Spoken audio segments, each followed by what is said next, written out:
que ces élections vont encore une fois le porter au poste de Premier ministre, ou il y a un vrai risque aujourd'hui qu'il soit battu? Je pense que personne n'arrive à sa stature et à son expérience dans l'échiquier politique israélien.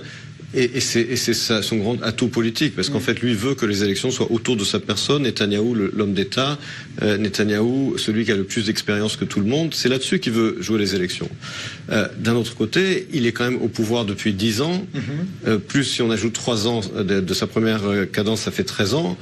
Au bout d'un moment, on a beau dire je suis le meilleur, mais on est en démocratie et on voit même dans les pays, en Allemagne, même Merkel, elle commence à s'essouffler. Je veux dire, après 10, 12 ans, 13 ans, on arrive à la fin.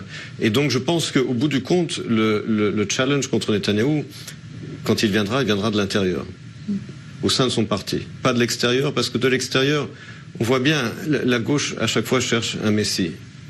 Alors maintenant c'est Gantz, mais Benny Gantz, l'ancien chef d'état-major, effectivement d'après les sondages, lui il pourrait changer un peu l'équilibre. Sans avoir rien dit encore. Il n'a pas encore ouvert la bouche. Le jour où il ouvrira la bouche, il va s'effondrer comme un soufflet, comme tous ses prédécesseurs. Et puis, évidemment, le Parti travailliste étant ce qu'il est, ils ont des tendances suicidaires pathologiques.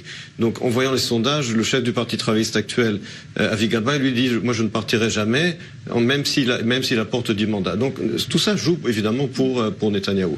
Là, effectivement, où il peut y avoir un changement, c'est uniquement au sein du Likoud.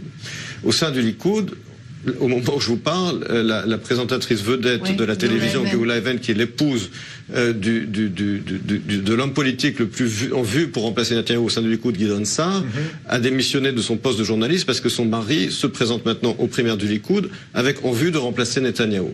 Si Netanyahou est mis en examen, surtout sur un dossier grave, on voit difficilement comment il pourra éviter une démission, puisque la Cour suprême, la Haute Cour de justice sera saisie.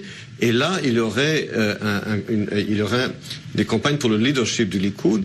Comme je le dis, le challenge à Netanyahou, à mon sens, ne peut venir qu'à l'intérieur du Likoud, avec une combination d'usure de pouvoir et d'une éventuelle mise en examen.